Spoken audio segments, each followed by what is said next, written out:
ජීවත් වෙන්න ලස්සන විදිහක් තමයි වින්ටේජ් මිනිස්සෙක් විදිහට ජීවත් වෙන එක.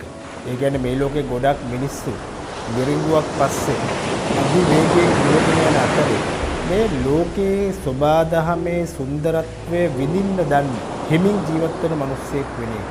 වැස්ස සුළඟ රාත්‍රිය වගේ සබාදහමේ සංසිද්ධි වින්දනය කරන්න පුළුවන් මිනිස්සෙක් වෙන එක. පරණ දේවල් වලට ආස, පරණ විදිහට හිතන, පරණ සංගීතය අහන එහෙම මිනිස්සෙක් වෙන එක.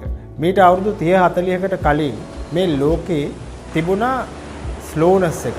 අලස චමත්කාරය. මේ ලෝකේ අධි වේගයෙන් දුවන්න පටන් ගන්නට පස්සේ මුලින්ම සිද්ධ වුණේ ඔන්න ඔය ස්ලෝනස් එක.